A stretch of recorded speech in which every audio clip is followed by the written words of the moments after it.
Picture this, you're standing in Les Trois Vallées, the largest ski area on the planet. Over 340 official runs, 160 high-speed lifts, and seemingly unlimited terrain no matter your ability. And the price to ski all of it? Just 82 euros, or about 96 US dollars. Now let's jump to upstate New York, specifically Windham Mountain, a pretty acceptable regional hill for the area, with 4 detachable lifts, a dozen or so groomers, and decently maintained trails, although there's usually ice by 11 AM. The size may be 1/90th of Les Trois Vallées, but the price up to $225 for a single day lift ticket. Now sure, this is one of the more extreme comparisons. One is the crown jewel of European skiing, and the other is an out-of-touch American resort trying to masquerade as a private club. But even when you look outside this anecdotal circumstance, when you compare destination resorts, Europe consistently offers way fancier lifts and bigger footprints than the US, and still charges substantially less per day. So how is it that Europe's best ski resorts cost a fraction of America's, despite delivering way huger and more advanced footprints? Let's jump right into it. To really understand why European and American ski resorts have such vast discrepancies with infrastructure and pricing, we first have to start with how the industries on each respective continent were born. Now, this is way too complicated to go into full detail in this one video, but in a nutshell, skiing plugged into places that already existed in Europe, whereas in the States, they generally didn't. Long before skiing became a sport, towns in the Alps were already built around farming, trade routes, and railways. When ski lifts were introduced, they were added to places that already had permanent residents, and with that the roads, power, schools, and local governments that came with the society. In many of these places, a gondola wasn't and still isn't just for skiers and riders on vacation. It's a part of daily life in local transportation, used year-round by residents, workers, and commercial visitors. In the United States, the order reversed. Modern destination skiing was often built on empty wilderness far from cities, typically accessible by a single canyon road or state highway that a private company had to make viable. The resort had to build almost everything from scratch. Base lodges, parking lots, water systems for snowmaking and sewage, and employee housing, among other things, had to be built independently. Over time, many of these places turned into full-on towns because the ski resort existed, not the other way around. There were a couple of former mining towns that turned into ski resorts in the United States, but ski lifts in these towns were almost universally built after the mining industry died, often decades later, with the goal of restarting collapsed economies rather than supporting ones that still existed. It's also worth noting the importance of ski towns in Europe after World War II. Rural alpine regions across Austria, France, Switzerland, and Italy were in crisis. Local governments saw tourism, and especially skiing, as a way to reverse that decline before it was too late. As a result, they began treating ski infrastructure the same way they treated bridges, trains, or utilities, as public goods essential to keeping mountain regions alive. Because ski lifts in Europe are still a part of everyday life in many mountain towns, they're often treated like public infrastructure, even today. The entities behind them are not always private corporations. They can also be regional government and tourism boards. There are outright capital grants for lift replacements, snowmaking reservoirs, and slope stabilization projects. There are also low-interest loans and guarantees that drop financing costs for big pieces of hardware like lifts or restaurants. And if you visit Europe, you might also notice that where you're staying, there are bed taxes. That's often about 2 or 3 euros per person per day on your hotel bill that are earmarked for tourism infrastructure and marketing that indirectly strengthen the resort's balance sheet. On a broader level, there are also national and EU level programs meant to keep rural regions competitive. And a gondola or tram that connects villages and keeps young people employed qualifies as a public good in that worldview. The government doesn't build every piece of the lift network, but these circumstances do mean that the resort company isn't carrying the full cost. As a result, European ski resorts can charge less per day without compromising on a state-of-the-art lift network. On the other hand, in the US, cases of public funding for skiing are few and far between. Most major resorts operate under special use permits on US Forest Service land. The land is public, but the lifts, lodges, snowmaking systems, and patrol buildings are private. Rather than getting subsidized, operators pay a fee based on revenue, and for capital expansions and replacements, they undergo rigorous environmental review, and then they have to raise and spend the money themselves. That has 2 consequences. First, almost every major capital item has to be financed out of the resort's own earnings or private capital. Second, the regulatory and approval timeline is long and uncertain. As a result, if you're a US operator, you want to recover that math through every channel you control. That can be season passes, lessons, rentals, food, lodging, real estate, And perhaps most pertinent to this video, lift tickets. Unlike a European ski resort that can count on some public funding, if you're operating in the United States, you are essentially a standalone utility inside private land or a federal forest.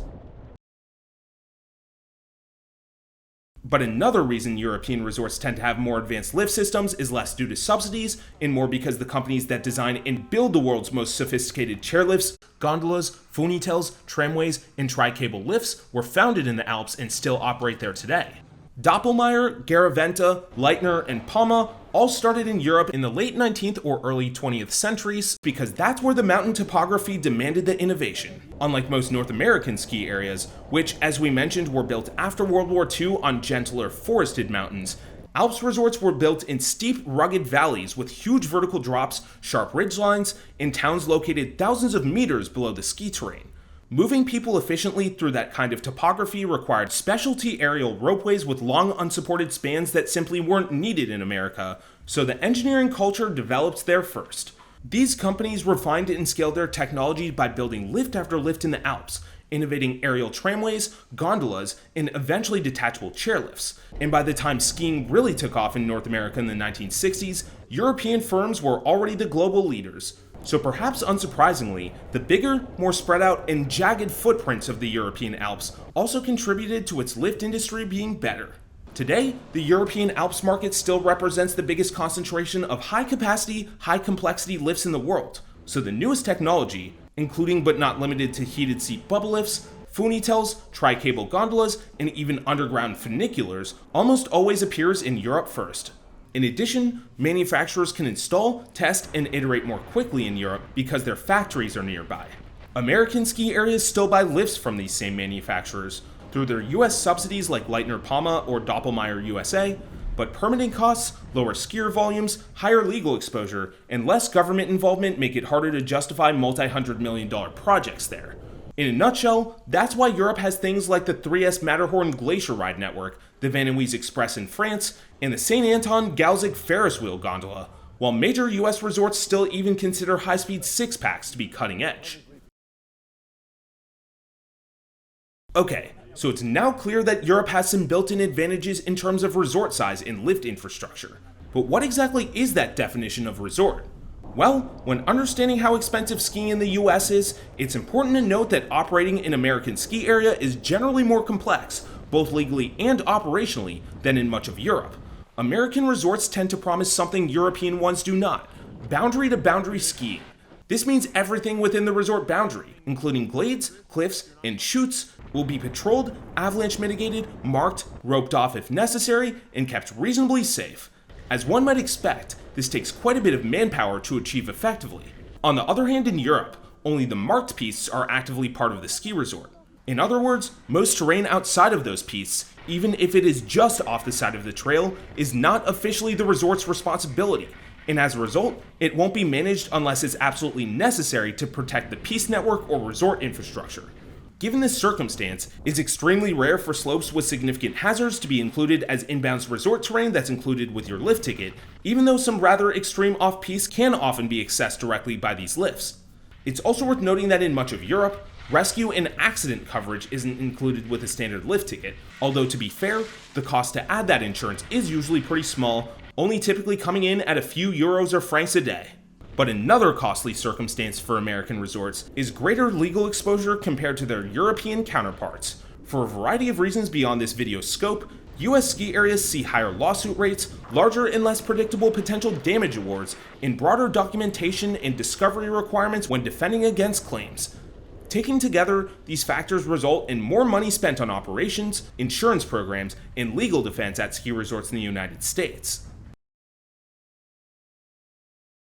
If the story ended there, you might already expect US tickets to be more expensive just from the structural circumstances, and you could probably understand why the lift infrastructure is a step behind as well. But there's a second engine behind today's extraordinary lift ticket rates in America, and it is entirely strategic on the part of a few powerful players in the industry. Within the past few years, you may have heard of two major ski resort companies in the US, Vail Resorts and Alterra Mountain Company. And that's for good reason, because over the past decade, Vail and Alterra have completely rewired American skiing with the Epic and Icon Pass products. When they were first announced, These passes seemed like fantastic deals, giving skiers and riders week-long or season-long access to dozens of world-class resorts for only around $1,000 US. But these seemingly incredible deals for frequent skiers and riders served a secondary purpose. They were designed to make resorts less dependent on good weather. Under a last-minute lift ticket model, weather could not be relied on for visitation. If there were a snow drought, or heaven forbid rain, people simply wouldn't show up for their vacations and they wouldn't buy tickets. So, these companies flipped the model. Instead of earning money when people arrived, they wanted to earn money before winter even started. To push people in that direction, they not only made buying a season or multi-day pass feel like a good deal, but the only reasonable option. And to make that work, they also made day tickets extremely expensive. At nearly every destination ski resort in the United States, single-day walk-up tickets now cost $150 or more.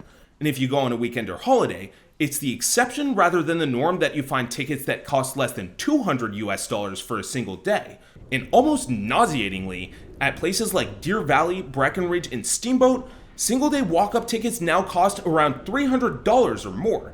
And at the most expensive ski resorts in the country, Vail and Beaver Creek, a one-day holiday walk-up ticket goes for a simply unconscionable $356 this year.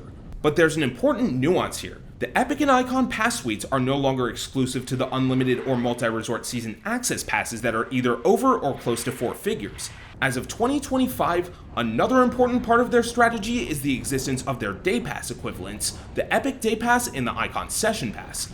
These are essentially discounted bundles of 1 to 7 days of skiing that you buy before the season begins. If you purchase them in early fall, usually before early December, you can ski places like Vail, Park City, Snowbird, or Big Sky for discounted rates over what you'd get during the core season.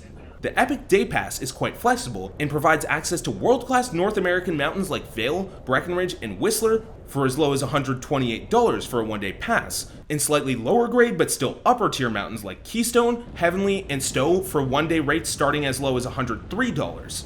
The Icon Session Pass isn't quite as strong of a deal.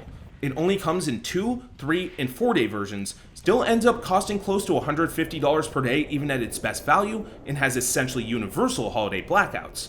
But while that's still more than major European resorts, it's nowhere near the $200 to $300 walk-up window rates, and the strategy of rewarding early season purchasers is still abundantly clear. But early season discounts don't exist everywhere in the United States. Certain independent resorts that aren't a part of Epic or Icon anymore, including Powder Mountain in Utah and Wyndham in New York, have raised their day ticket prices into the $200 a day range without offering any sort of early season discounted multi-resort pass. It's probably fair to say that these resorts looked at the lift ticket market factors, saw that Vail and Alterra normalized $200 day tickets, and followed suit even though they don't offer the subscription-style early commitment model of those bigger corporations. Yes, Powder Mountain and Wyndham both sell season passes, and rates can be more reasonable on off-peak weekdays, but for anyone with a typical work schedule visiting for only a day or two, there's no realistic way to avoid paying an absurd rate at either of them. The result is that skiing or riding at these mountains is now effectively limited to people with substantial disposable income or locals who can afford to buy full season passes. Okay, but absent those few resorts we just discussed, it's not completely accurate to say that the US offers absolutely no way to get on the slopes for a reasonable value. In addition, for those who don't care about a destination level experience, there are still several smaller, independently run hills that offer affordable rates. But for the most part at destination resorts, this value only exists for people who are willing and able to prepay months ahead of time, and one could argue that the discounts for shorter trips are only worth it at the Vail-owned resorts, and a handful of Icon-affiliated mountains with pre-season products that are cheaper than the Session Pass. In other words, in Europe, you can wake up, decide to ski or ride that day, and still get a reasonable rate. In the US, that kind of spontaneity has disappeared at most destination-level resorts, and even some regional ones. So another question becomes, is this reality going to change? Are American resorts ever going to be as nice as Europe's in the lift department, or will they ever be as affordable as Europe again? Or are European ski resorts going to see the same outrageous lift ticket price creep as in the United States? Let's tackle the lifts question first. And unfortunately, public funding for resort infrastructure isn't politically realistic in the US in most circumstances. There have been a few edge cases. The most notable might be Telluride's Village Gondola network, while up in Canada, the Whistler Blackcomb peak-to-peak tri-cable gondola was built as part of a fully enclosed lift network for the 2010 Winter Olympic Games. And in Utah, we're sure many of you watching have heard of a proposed and rather controversial transit gondola in the state's Little Cottonwood Canyon. But generally in North America, aerial lifts are seen as a way to access a luxury recreation sport rather than a means of transportation. Liability laws and insurance environments aren't changing anytime soon, and if anything, they've gotten even more unfavorable in certain US states like Oregon. When it comes to some relief for American lift ticket price rates, closing that gap seems a little bit more feasible, but still unlikely in the near term. Epic and Icon's entire business model depends on front-loading revenue before the season starts. They want you to pay several months in advance, and day tickets are intentionally overpriced to push you into that system. That said, it is worth noting that in recent weeks, it seems that both Vail Resorts and Alterra have realized some of the pitfalls of their strategies. Both companies have introduced significantly discounted friends and family tickets, where folks who know someone with a pass can get a walk-up window ticket for up to 50% off. And depending on the resort, these discounts can bring an American lift ticket down to something much closer to European pricing. This all being said, it is important to note that their use comes with important fine print on availability, and, in some cases, requires the presence of the lending pass holder.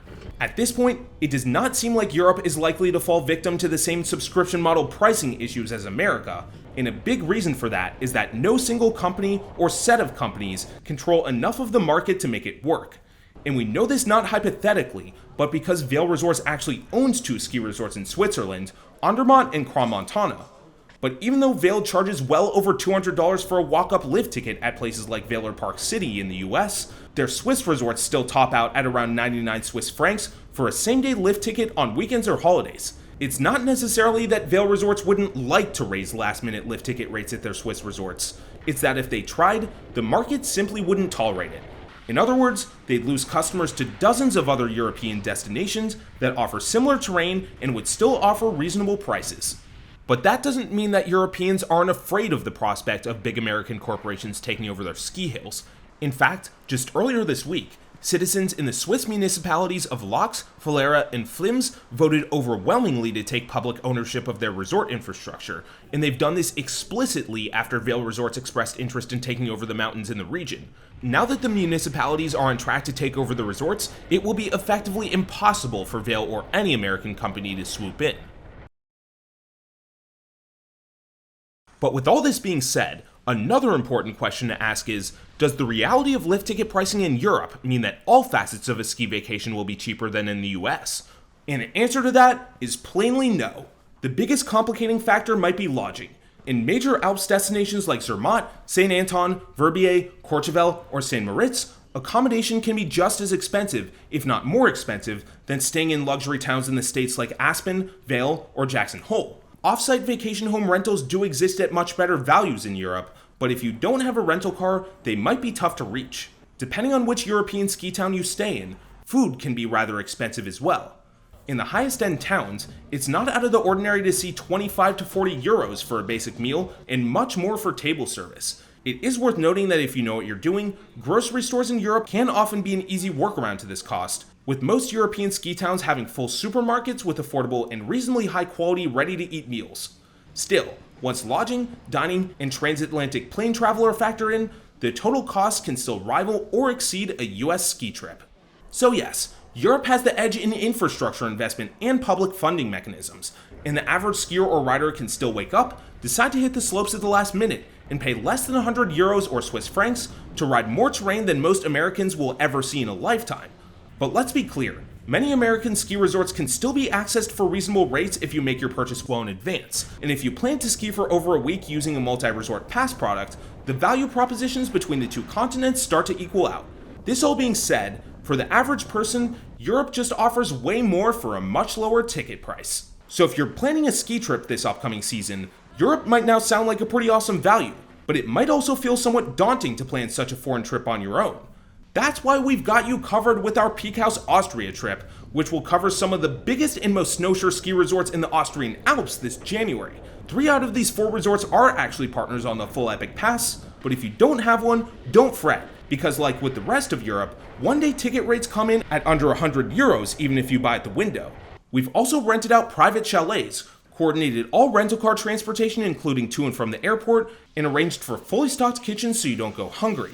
Oh, and did we mention Austria has the best après ski in the world? If you want to ski vertical drops bigger than Whistler, Get that European bucket list vacation under your belt and join an adventure-minded crew to do it with. PeakHouse Austria is for you. For more information and to sign up before all the spots are gone, click the link in the description below. If you found this information helpful, be sure to like and subscribe, and hit the bell so you don't miss any of our content. For more information on skiing in Europe, America, and over 100 ski resorts around the world, check out peakrankings.com. Special thanks to our Peak patrons, and see you for the next one.